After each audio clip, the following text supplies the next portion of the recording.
somehow in contact with him, and he's able to do exactly what you said. Use the speed to his advantage and go up and get the football. That's a big-time play right there. Looking for Jones, and it's intercepted. Picked off by the all-pro corner, Josh Norman. And his guys have got it back at the closing stages of the first half. The Redskins offense now, they head back onto the field. And from this spot in the field with the clock where it's at, you think we're just going to see a knee and that's it? And I think in this situation, that's the proper play. But we do know there's some risk takers out there that may want to take one more shot before the clock runs out.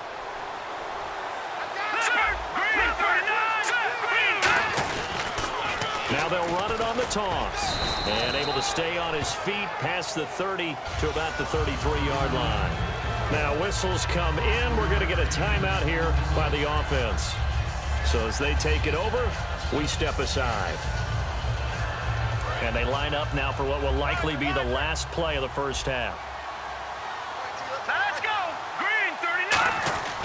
Final play of the half, Cousins. And his throw is going to be incomplete. Time for a break. We've hit halftime. 2 quarters down, 2 still remain. We step aside. This is the NFL on EA Sports.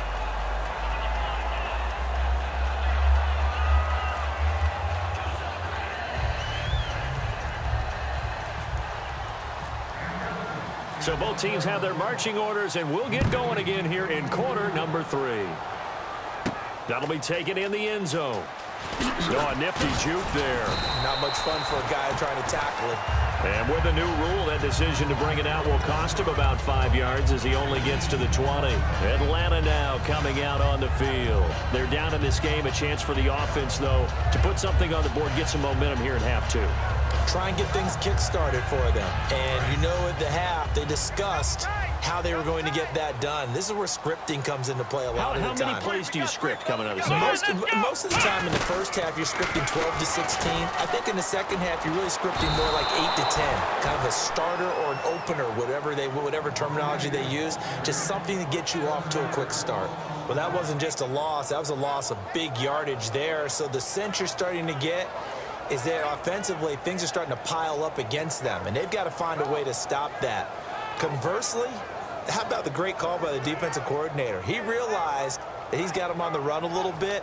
That call was made to get upfield penetration by his defensive front to try and get into the gaps, get upfield into the backfield, and make a big play. I think that was actually called, not so much just to, to get it done that way, but to say, hey, guess what? We're going to be aggressive, and we had an opportunity and seized it.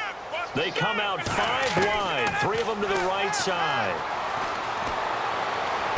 Wide open receiver complete.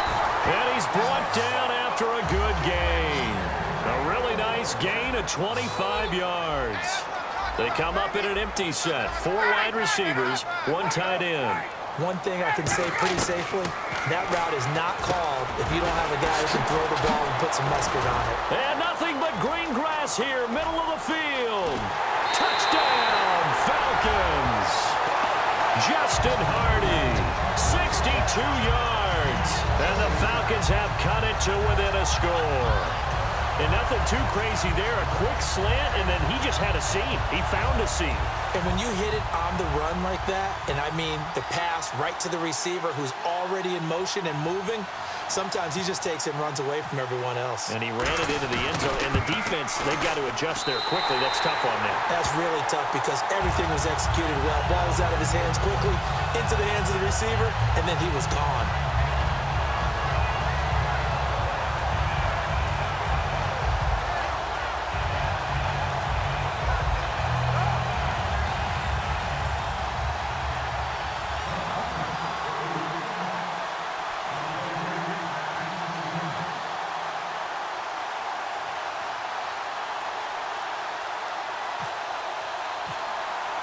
Now after the touchdown, it's Bosher to kick it away.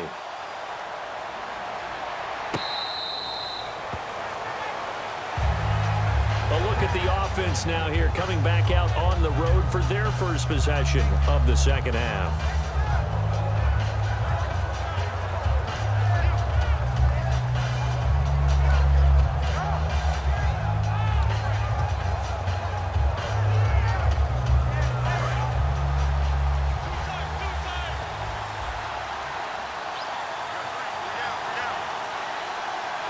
One man in the backfield. That's Jones. To throw is Cousins. Out to the left here to Reed. A nice pickup there, 10 yards, and it'll move the sticks. Coaches always harp on the quarterback reading the defense and getting it to the open man.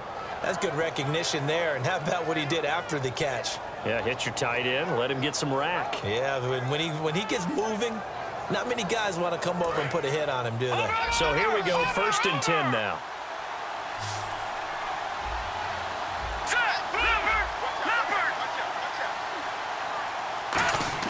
A first down throw for Cousins. Hall bringing it in. 5 yards on the catch there, brings up 2nd down. I know sometimes we can get fooled when we watch him make catches, as we just saw him do there, because he really looks like a wide receiver the way he goes about his business. Yeah, 230, 240 range. Yeah, not super huge. Maybe not counted on to be that inline point-of-attack blocker that we used to have in the good old days, but you can flex him out. You can run wide receiver routes with him. You can make him a primary target, and that's how he'll shred a defense. Cousins with a give to Jones. And now they're going to get him down right at the line of scrimmage. Call it a gain of a yard, and it's going to bring up 3rd and 5. Well, I think we know by now that every run is not going to be broken and get all the way to the end zone. But these short ones still have their value. You can still set up your play action and throw the football.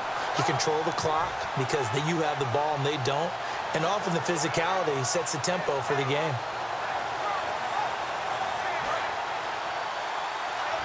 And on the outside, they're playing press coverage. Here we go now. Green, 39. Cousins. Caught left side, Garcon.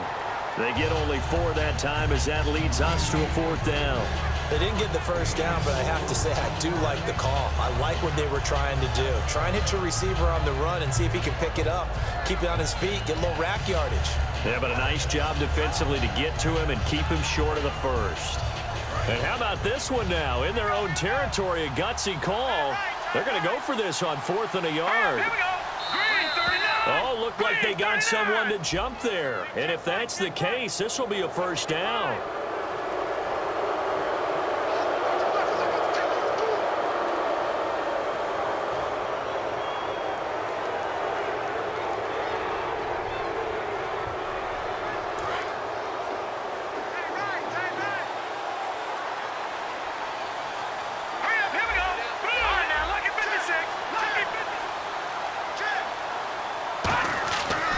Down. Here's Cousins. And it pops free. The collision there jarred the ball loose and brings up 2nd down. We got a breather here to talk conference championship games for a second. And the games were not close at the end. I know some people wanted really tight games.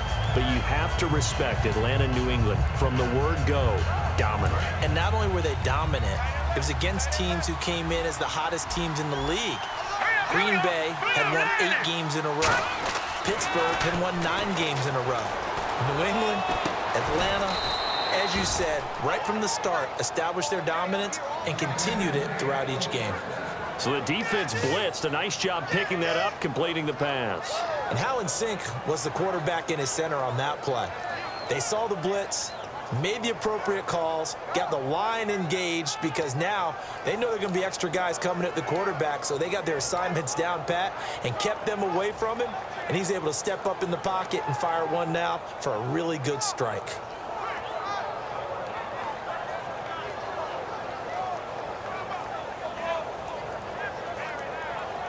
So after that big gain, let's see what else the offense has up its sleeve.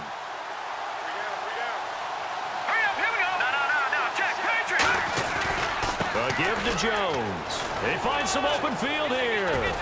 And he takes it in. Touchdown, Washington. Matt Jones, 24 yards. And the Redskins find a way to stretch their lead. He keeps carrying the ball into the end zone, and in this one, he's sort of carrying the team on his back. He's the reason that they lead right now, no question about it. And you talk about on his back, he's not minding the extra weight at all, is he? Carrying that just as lightly as he does the football. Yeah, what a great performance so far. Those 3 touchdowns.